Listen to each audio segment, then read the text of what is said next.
videos? Who is she? Alright guys, 2 videos for you. You weren't expecting this, but here I am. I did a look on Instagram with yellow and I liked it a lot. So I thought of another way that I could do that same kind of look, but for YouTube, and I'm going to do it.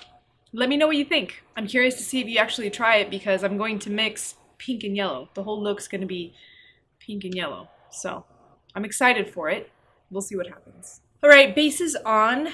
FYI, I used these 2 that I used in the last video, the light, medium, neutral in the Tarte clay foundation, stick clay, something, Amazonian clay stick, and the Nabla close-up concealer in ivory, and I've been liking these. They look good, especially this. I'm really excited about this foundation. It looks really pretty. I'm going to go in and contour just a little bit, very slightly, and for light contour, I don't apply straight to the skin.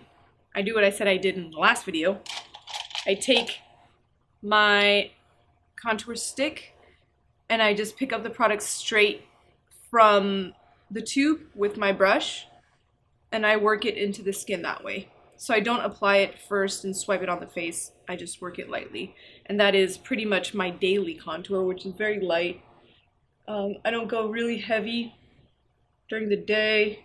I feel like you can see where it's been applied and it doesn't look as flattering as in pictures. So I like going lighter during the day, but this is usually the contour that I do daily, which is why I'm going through it so quickly. This is the tried and true application of contour that I don't mind doing at 5 o'clock in the morning, 3 o'clock in the morning, or at 10 o'clock in the morning whenever I'm getting ready, depending on what I'm doing that day, if I'm staying home, if I'm doing work in LA. I currently live in San Diego and doing work in LA means I have to wake up really early, but that's okay. That's okay. I like it. I like working. Now I'm going to dip into this blush that is the Benefit HERVANA. It looks like that. It's got a nice swirl in it. And I'm deciding on my brushes. I'm going to take this brush. This is by Zoeva. It's the 114 Luxe. And it's flat, so you can really stamp the product onto the skin. And that's what I'm going to do. I'm just going to pat it onto the skin. And then I'm going to take my Smith 112 and buff it out. Eyes, temples, I just kind of take it everywhere, but the first application is more precise. Okay, so blush has been applied all over. I've taken it from the cheeks to kind of the crease of the eye, I would say, with this big brush, top of the forehead, chin, just basically all over. I want a sweaty, flushed, summer heat kind of look. So that's okay getting pink all over the face.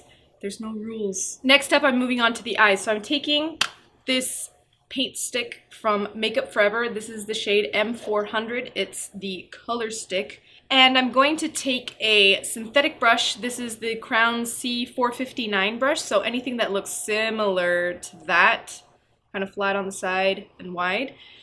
I'm just going to dip straight into this cream and apply that on the eye. And I'm also going to kind of bring it down onto the cheek, maybe a little bit on the edge there of the nose, and here. I know you guys think I'm probably crazy at this point. If you haven't clicked away, thank you for trusting the process. But if you have, I'm sorry we did not get to see each other at the end of this video. Hopefully next time you'll stay longer. Now that that has been applied, I'm going to buff it out. I've got this Luxie 512 small contour brush, and I'm just going to make it part of the skin. So dabbing, stippling, blending. I want the yellow to be almost like a secret, like the skin secret. I don't know.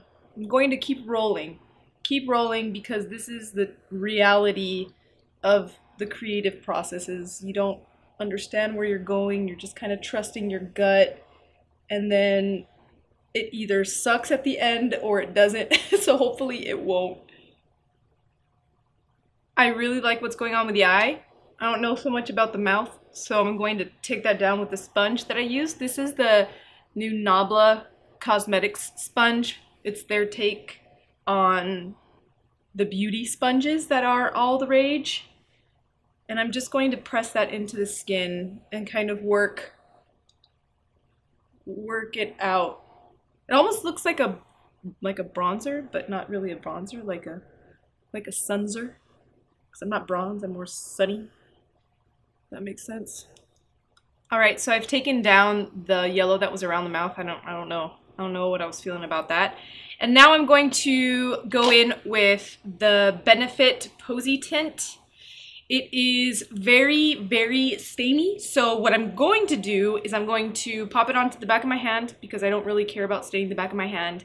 I'm going to apply a generous amount, and then I'm going to take that same Luxie brush that I used to blend out the yellow and stipple that quickly onto the cheek. I'm not going to swipe it straight onto the cheek because it will stain. It will leave a stripe if I do that. So I'm just taking that into the brush and then dabbing that onto the cheek and intensifying that pink glow. I am taking this liquid stain on top of the powder blush that was on top of a cream foundation. And the only reason I can do that is because I'm stippling and not swiping. If I were to swipe the product, it would lift it all off the skin and it would not look blended or melted into the skin at all. I'm really pushing this in.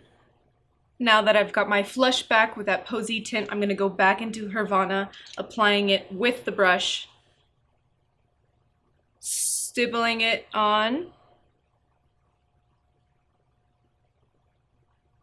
and then blending out, taking it across the nose. In case you haven't noticed, this look is a little more artistic, I would say. Maybe. Not for every day.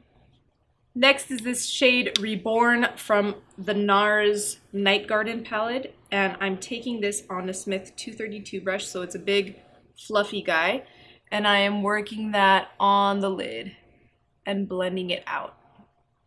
And this is I would say it's an eye brush, but it could definitely cross over into a face brush because it's so fluffy. I can take this onto the temples and still cover a wide area of skin. And I'm going to kind of drip that down onto the cheek. If you were going to delve into yellow, this is a really good shade of yellow. It's not too mustardy and it's not too pale. Gives a good glow because it's got some reflectiveness to it. Now I'm going to take this PIXI Liquid Fairy Light, which looks like this. This is in the shade Sunray. I'm going to take that onto the back of my hand. How did you know? And then pick up a detail brush so I can apply it to the inner corner of the eye. So I think I'll work with this. It is a Morphe E18. No, I don't have a code. And I'm going to just touch that in the inner corner. And I like that inner corner to look kind of teary, like it's dripping down just a little bit. And now I'm taking this Stila Glitterati top coat. It's very liquid, as you can see there. This is not like the PIXI. It is definitely very, very liquid with a glisten of, I almost want to pour this out. Oh, yeah, I can definitely pour that out onto my hand. And I want to take my sponge in it and dab that on. Oh, shoot. That worked out so much better than I thought it would. Taking a little bit more. That skin looks wet. Now it might seem like the eyes are missing something, but I don't mind them at all. I like the way they look just like that. I think I want my brows to be more defined and maybe some lip shade. So my secret weapons for brows are these powders from Anastasia Beverly Hills. This guy, and this guy. They're the duos, the powdered duos. And these three brushes. These guys are my brow friends. The Anastasia 7B, the Makeup Forever 172. This guy right here, he's a little chubbier. He's great for filling in a brow quickly. And actually, I really have been liking this one for my brow, the Smith 212 brush. They're all very good. So I'll take my Makeup Forever brush in the lightest shade, which is kind of a blonde, and work that through the entire brow. This is to give my brow a filled in shape, but still no definition yet. It's just a filled in shape so that there aren't patches in the brow that don't have any color or that have the skin or the yellow that I've placed as a base. Next, I'll take my 7B brush and pick up some of the chocolate duo and just flick that color in the brow upward, mimicking little hairs. And I'll do that mainly focusing on the front of the brow and then throughout the end of the brow, but the front of the brow is where I have more sparse hairs, so it's needed more in the front. And now that both of the brows are filled in with that 7B brush, I'm taking the 212 and I dip into the deepest shade, which I believe is no, it's not chocolate. I think it's ebony, I think. I don't know, it's the deepest one. And then I'll just go in and quickly add a lot of depth to the tail to about the center of the brow. So it's progressively getting lighter toward the front, but it's not really an ombre brow. It's just more texture toward the end. And then last step, 3D brow tones in number 2 by Benefit. I just pull that through the brow and comb them up so that they look a little bushier than they are while they're resting. And that's how I do the brows. Last step, I'm taking more of that Posie tint for my lips, and on the back of my hand, just putting it on the center of the lips, blending it in with my finger. It's not going to be a defined lip, it's not going to be a super sharp lip, just a pink lip, a flushed lip. And that is it, guys. That is my yellow summer look. It's a lot different than what I put on Instagram, but I still like it. I think the yellow with the pink creating a corally orange shift to the skin, I think it looks really nice. I like it. Thank you so much for watching. I appreciate your time. Thank you for commenting and liking and subscribing and following me on Instagram and on Twitter, dominiqueldr. I appreciate it, you guys. I do. Truly, truly. I'm excited to make more videos for you. See you guys later. Bye.